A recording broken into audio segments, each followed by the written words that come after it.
Assalamualaikum warahmatullahi wabarakatuh. Jangan lupa tonton Tabung Wakaf Umat Official, subscribe, like, and share.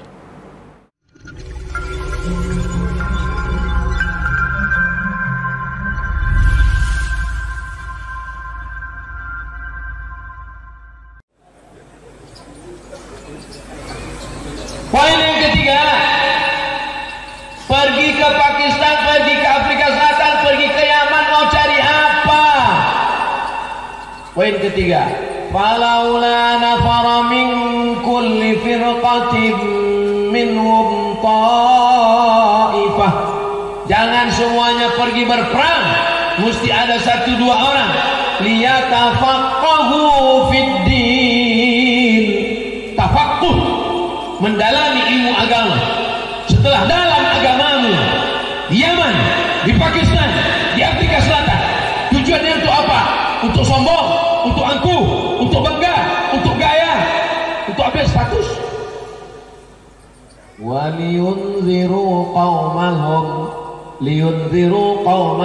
idza raja'u ilaihim la'allahum yahdharun. Ingat, jangan setelah engkau pergi ke Pakistan lalu engkau tak pulang ke kampung halaman. Nama-nama tadi sudah dipanggil, Fulan bin Fulan, Tembilahan, Pematang Rebah, Ukui, Sore, Kuansing, Sibolga, Simamora, Bandung. Nama-nama tadi sudah dipanggil, disebut. Jangan kalian pergi jauh-jauh tapi tak pulang ke kampung halaman. Kenapa? Karena tujuan ilmu bukan hanya untuk mencari dunia. Kalaulah hanya untuk mencari dunia, dunia ini cuman makan pakai. Dunia ini mau jadi apapun kalian, tak lebih dari makan pakai. Mau jadi pejabat, mau jadi konglomerat, mau jadi orang kaya, mau menjadi penipu, mau jadi Fir'aun, mau jadi Qarun, hidup ini cuma 2, makan pakai. Sekaya-kaya orang pakaiannya cuma 3 lapis, singlet di dalam, kemeja, jas. Anak-anak cuma 3 lapis, singlet, jubah, 3 lapis. Kalau yang ada 4 lapis itu bukan kaya, demam. Makan sebanyak-banyak makanan, paling 2 kali tambuh.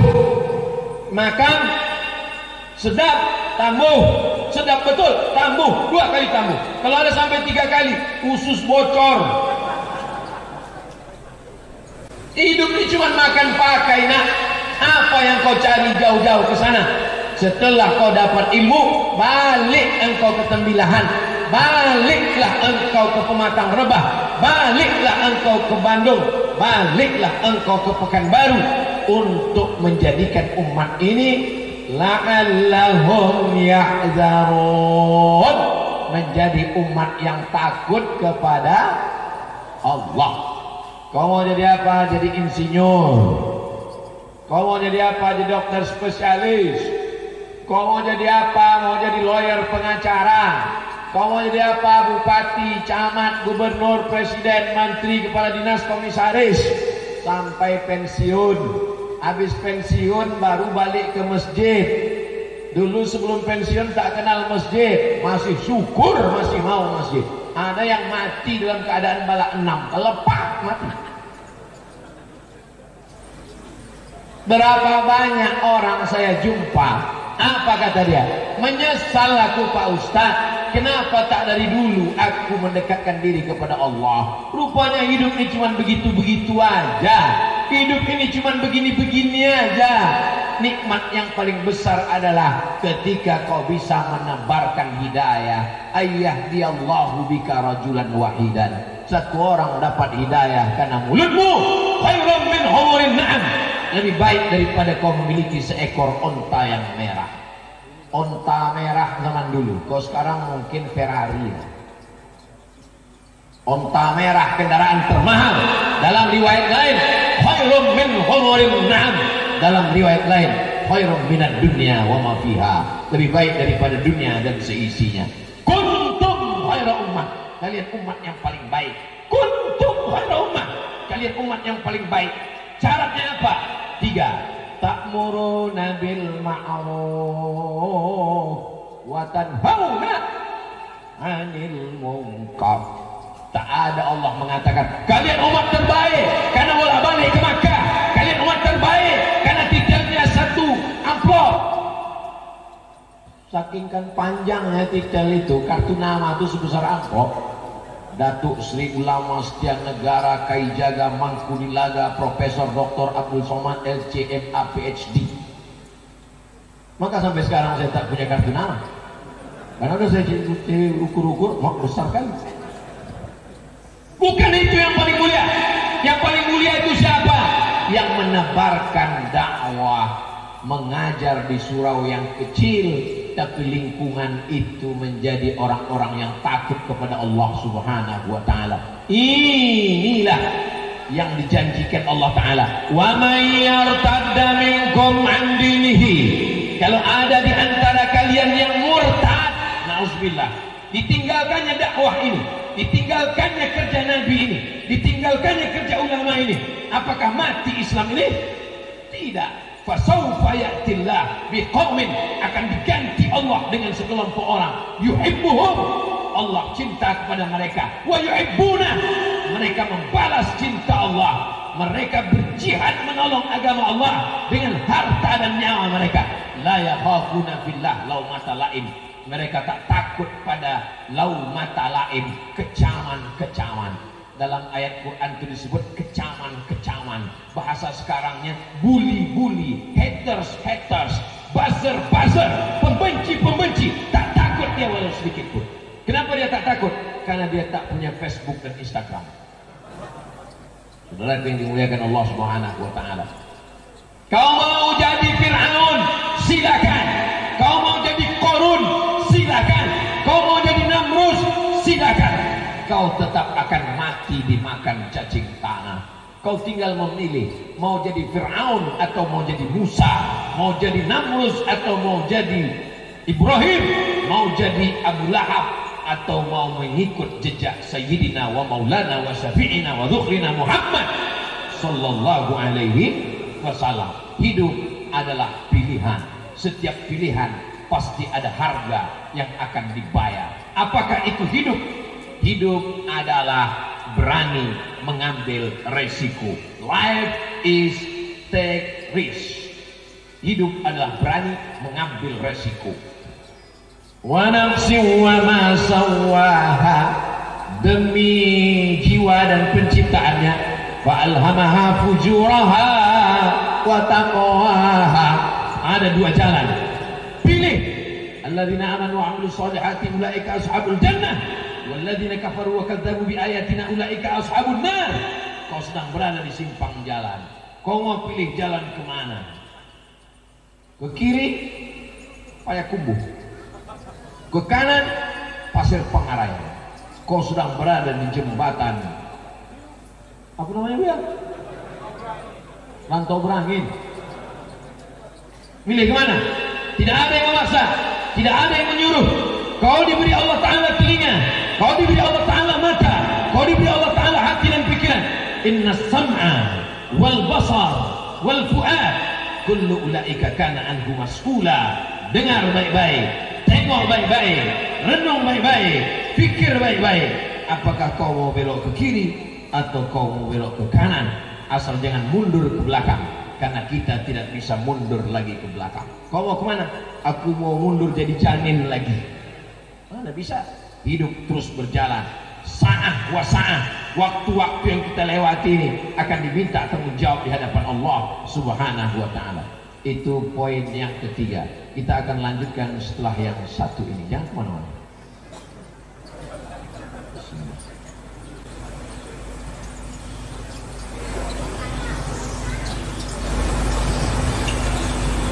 Poin yang keempat,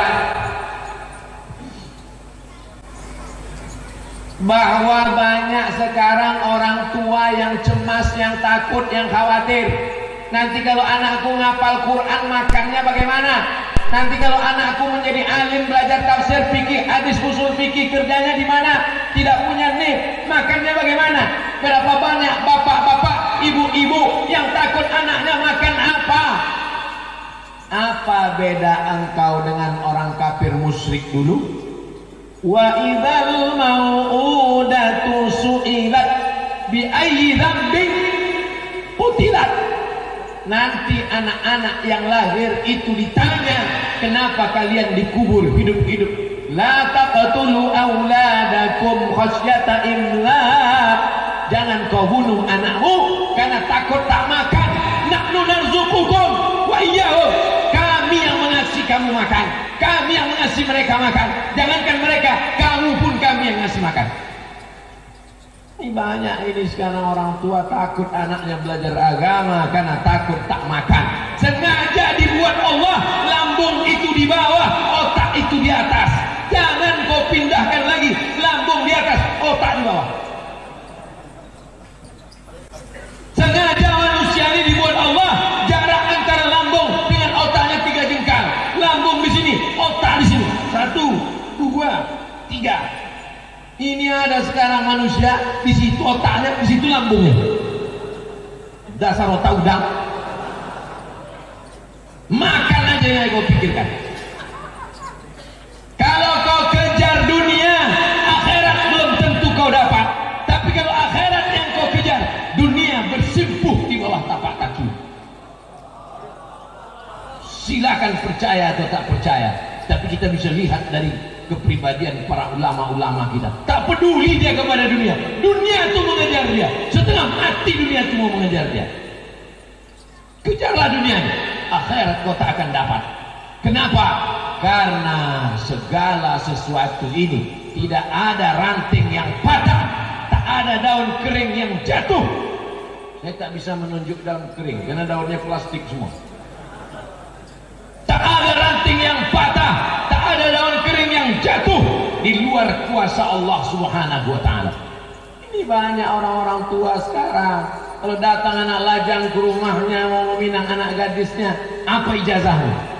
SH Pak, masuk. Apa ijazahmu? SE Pak, masuk. Apa ijazahmu? Tamat pesantren. Nantilah istikharah dulu. Ustaz Somad, dulu waktu saya merantau ke Jakarta, saya kuliah sekolah di pesantren.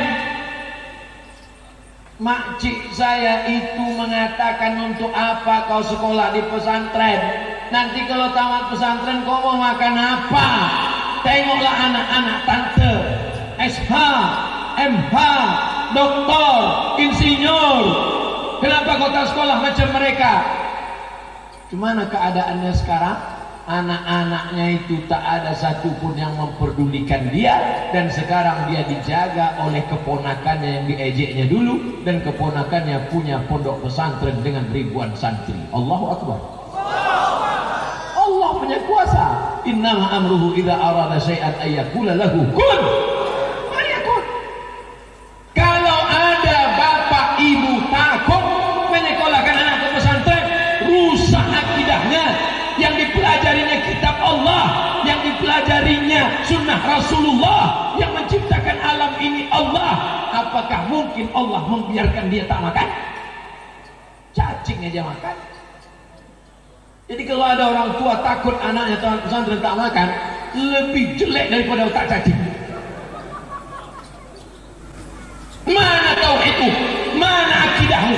Wujud, tidak, baqa, mukhalafatul awadis, yang binafsi, wahdaniyah, qudrat, iradat, ilmun, hayat, sama, basar, kalam, huwa razzaq. Dia yang menjamin rezeki. La tasqutu min waraqatin illa ya'lamuha. Tak ada satu daun pun yang jatuh kecuali kuasa Allah Subhanahu wa taala. Tapi tetap ada usaha dan ikhtiar. Yang gara-gara ceramah ini dipotong. Besok pagi tak kerja. Abang tak kerja. Allah.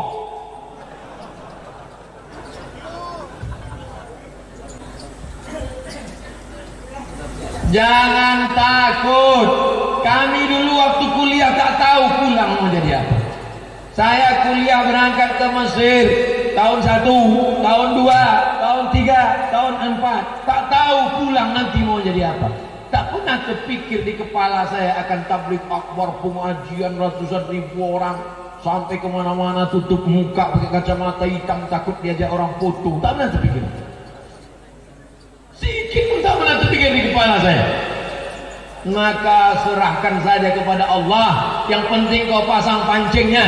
Ambil bambu, pasang mata kail pancing, kasih dia benang, kasih cacing, masukkan ke kolam. Itu kerjaan kau.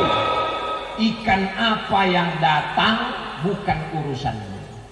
Mau ikan pantau, mau ikan tapah, mau ikan paus, itu urusan Allah.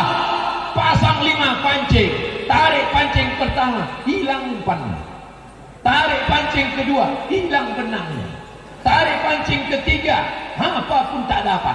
Pancing yang kelima, sama-sama gagangnya hilang. Marahkah engkau? Tidak. Pulanglah ke rumah. Rupanya Allah ingin memberi engkau asam padeh baung yang sudah masak. Mana tauhidmu? Mana akidahmu? Mana keyakinanmu? Mana pemahamanmu tentang hadis? Lau tawakkaltum 'ala Allah haqqa tawakkulih. Kalau kau bertawakal kepada Allah sebenar-benar tawakal, la razaqakum kama ruziqat thair. Dia beri kamu rezeki seperti seekor burung dapat rezeki.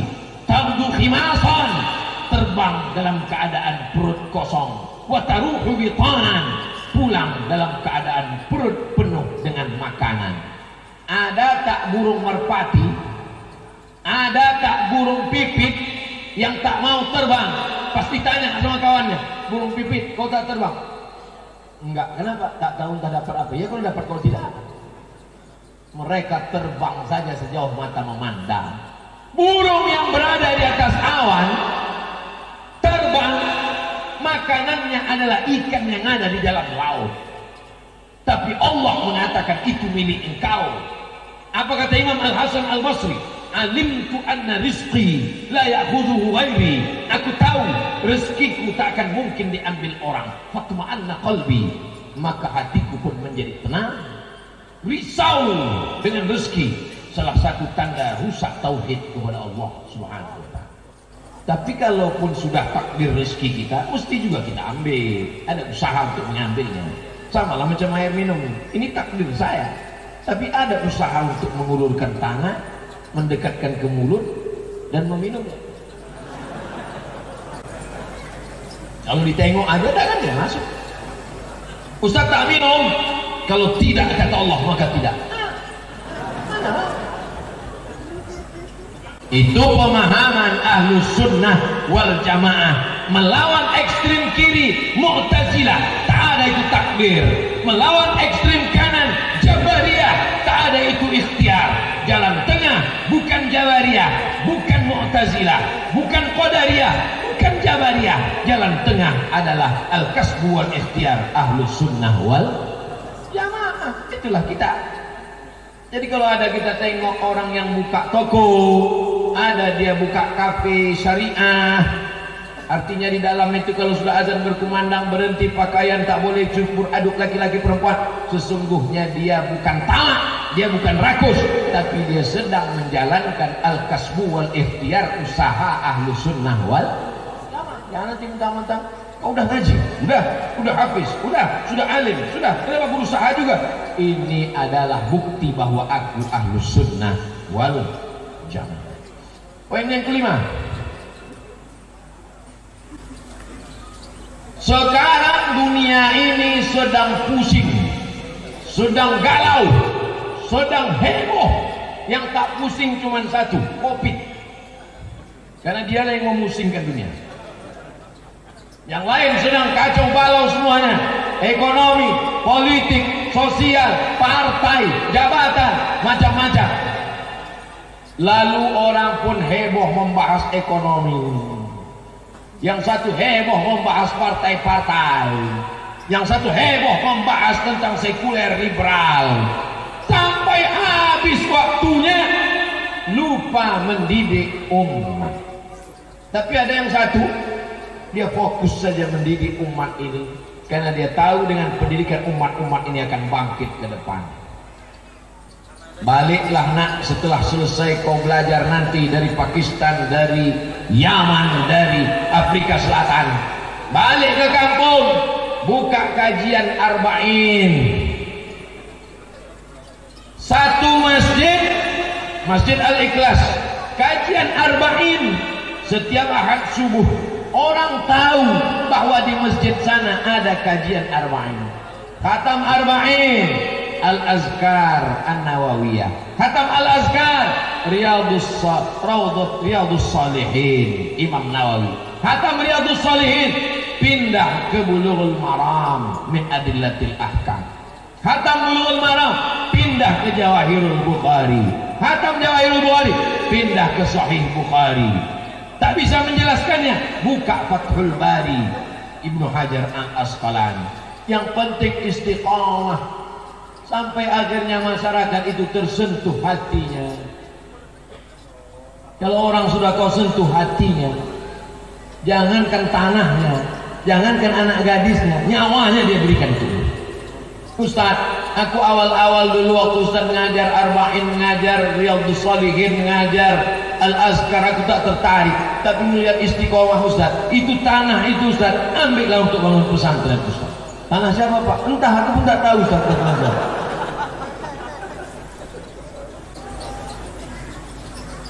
Tanya Maulana, tanya guru kita, bagaimana mereka bisa membangun pondok pesantren ini? Bagaimana perjuangan mereka dulu tahun 50-an, merangkak ke tahun 70-an, populer di tahun 90-an, sekarang memetik hasilnya. Bangga ratusan lembaga-lembaga di seluruh penjuru Nusantara berkat kerja-kerja dakwah ini. Mereka yang mengetuk dari pintu ke pintu rumah, Pak Kades bertobat, Pak Polisi bertobat, Pak Tentara bertobat, pejabat bertobat. Mereka tidak tabligh akbar, mereka tidak ceramah di tanah lapang. Mereka hanyalah orang yang mengetuk dari pintu ke pintu, diusir, disiram, dihalau, dicaci maki, disumpah serapah. Tapi mereka istiqomah. Setelah mereka taubat, mandi taubat, sulat taubat, ikut pengajian, ramai di masjid, barulah Abdul Somad ceramah di masjid. Dan orang berkata, itu jamaah Abdul Somad. Saya selalu dapat namanya saja. Yang mengajar mereka, yang mendidik mereka, mengajar bagaimana pakai jubah, mendidik bagaimana pakai sorban, mengajar bagaimana khatam Quran.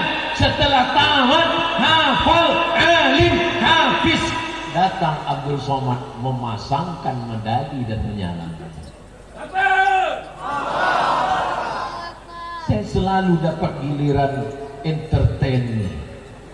Saya selalu mendapatkan seremonialnya. Yang punya beras mereka, yang mengirim beras mereka, yang mentransfer duit mereka. Giliran penyerahan beras 26 ton kepada Yayasan Tabung Wakaf Umat yang akan diserahkan oleh Profesor Dr. Abdul Somad. Saya khawatir kalau begini terus, nanti di akhirat berikut ini mari kita masukkan Abdul Somad ke surga secara seremonial. Doakan supaya Ustaz Abdul Somad jauh dari fitnah, supaya dimasukkan Allah ke surga bersama orang-orang yang soleh. Karena ujian syuhrah, ujian popularitas, ujian dipuji-puji orang, ujian disanjung-sanjung orang, ujian dimuliakan orang lebih hebat daripada ujian minum khamar, mabuk dan zina. Pezina tahu dia zina itu salah, peminum khamar tahu dia khamar itu salah, pecandu narkoba tahu dia narkoba itu salah. Tapi ustadz yang gila popularitas bisa dia tak sadar dengan yang ada dalam hati dan otak pikiran. Ini pelajaran penting yang berharga. Maka malam ini saya sedang dimuliakan. Makanya berikut ini penghafal Quran dari sore malam. Habis salam saya cium, bekas tangannya di tapak tangan saya itu saya cium. Apa dalil mencium tapak tangan bekas menyentuh sesuatu? Kalau bisa tawaf, ciumlah Hajar Aswad. Kalau tak bisa mencium Hajar Aswad, pegang Hajar Aswad itu, cium tangan. Imam Ahmad bin Hanbal memegang mimbar bekas yang diinjak tapak tangan, yang diinjak kaki, tapak kaki Nabi. Mimbar bekas Nabi khutbah dipegang Imam Ahmad bin Hanbal, diciumnya tangannya, mengambil barokah. Itulah tangan yang memegang Quran 7, 5, 10 tahun. Itulah tangan yang membuka-buka Quran.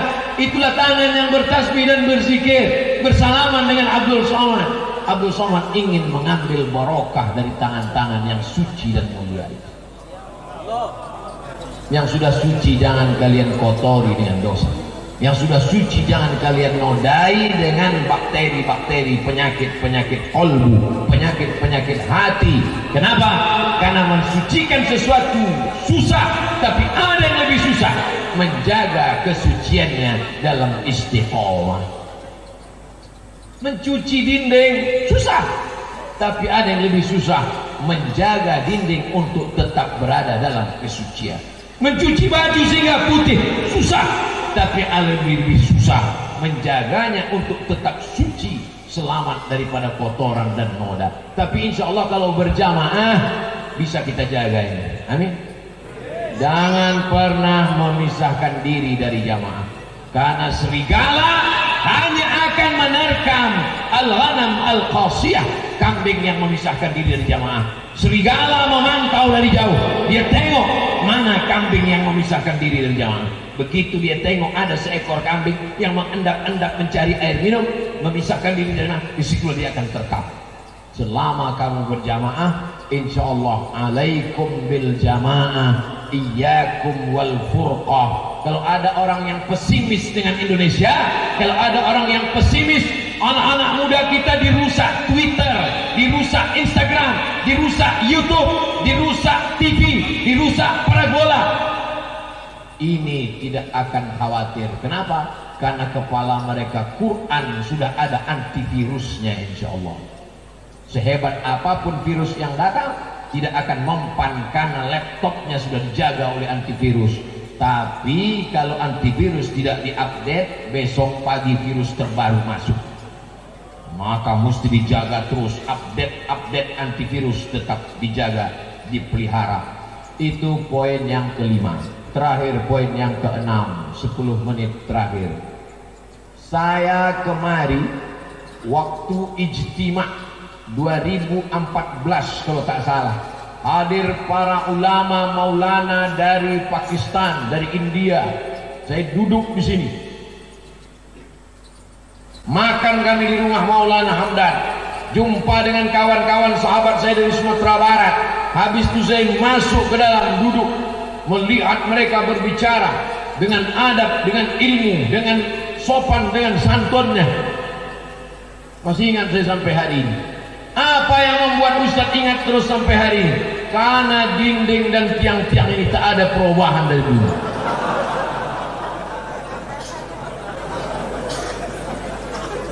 Bedanya hanya dibalut pakai kain saja. Ma'akalta fa'afnaita, yang kau makan busuk. Lama labista fa'ablaita, yang kau pakai lapuk.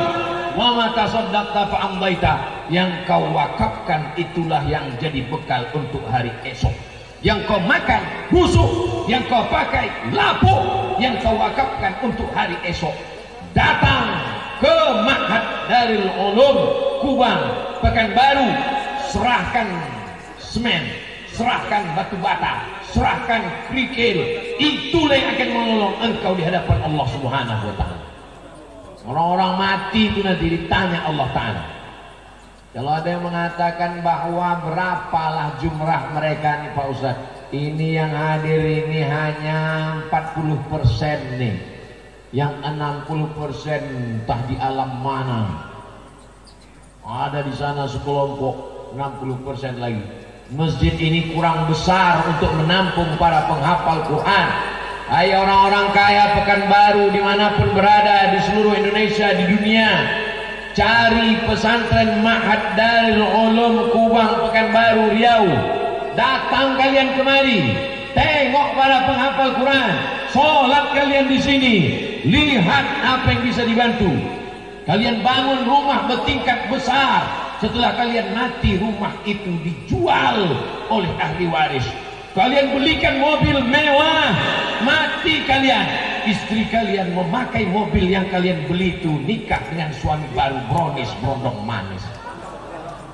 Aku bukan menakut-nakuti, hanya sekedar cerita saja. Kalau tak percaya, cobalah. Tapi yang kau belikan semen, yang kau belikan bata, yang kau belikan kusen jendela, yang kau belikan AC, itulah yang akan melapangkan kuburmu, menerangkan barzahmu. Di sini anak-anak menghafal Quran, membaca Quran 24 jam, tengah malam pun mereka i'tikaf, berzikir, berdoa, bersolawat, muhasabah. Begitulah pahala mengalir terus ke alam barzahmu. Wahai jamaah dimanapun berada, kalian yang bisa datang ke Ma'had Darul Ulum Kubang, datang kemari. Yang tak bisa datang, kirim transfer ke nomor berikut ini. Nanti tim media potong 1 menit, isi nomor rekening, kita share di Instagram insyaallah. Ustaz Somad dapat apa? Dapat pahalanya. Saudara yang dimuliakan Allah Subhanahu wa taala, ini orang-orang kaya ini mesti kita ingatkan, kalau tidak dia macam semut yang mati di setetes madu lebah. Madu lebah menetes jatuh ke lantai. Datang seekor semut mencicipi, lama-lama kakinya terperosok ke dalam lebah, mati. Datang semut satu lagi mencicipi, mati. Datang semut satu lagi mencicipi, mati. Akhirnya sekelompok semut mati di dalam setetes madu lebah. Ini yang terjadi pada umat ini sekarang. Sibuk merebutkan jabatan, mati. Sibuk merebutkan kekuasaan, mati. Sibuk memperebutkan uang, materi, mati. Diingatkan oleh umat hari ini supaya apa? Supaya selamatlah kita daripada mati dalam keadaan su'ul khatimah. Shadaqatus sirri tadfa'u mitakas su'. Sedekah sir menyelamatkan dari mati su'ul khatimah. Selamanya orang berdoa, Allahumma awin alaina fi sakaratil maut. Selamatkan aku dari sakaratul maut. Doa saja tak mempan. Ada yang paling manjur menyelamatkan diri dari su'ul khatimah. Apa itu? Sedekah. Da'u mardakum bis sedekah. Obati orang yang sakit di antara kalian dengan sedekah. Berobat ke dokter sudah. Berobat alternatif herbal sudah. Berobat dengan cara akupunktur sudah, tak juga sehat. Ada yang belum kau coba. Da'u mardakum bis sedekah. Berobatlah dengan sedekah. Maka insya Allah kalau kita bantu pembangunan menyelesaikan masjid pesantren Darul Ulum ini, Ma'had Darul Ulum, insya Allah Allah pun akan menolong kita di akhirat nanti dengan memberikan kemudahan-kemudahan. Man farraja'an muslimin kurbatan min kurabid dunia. Siapa yang melepaskan satu kesulitan dunia, farrajallahu anhu kurbatan min kurabi yaumil qiyamah. Allah akan melepaskan dia dari berbagai macam kesulitan hari kiamat. Itulah 6 poin yang disampaikan Abdul Somad selama 60 menit dari jam 9 sampai ke jam 10 pas.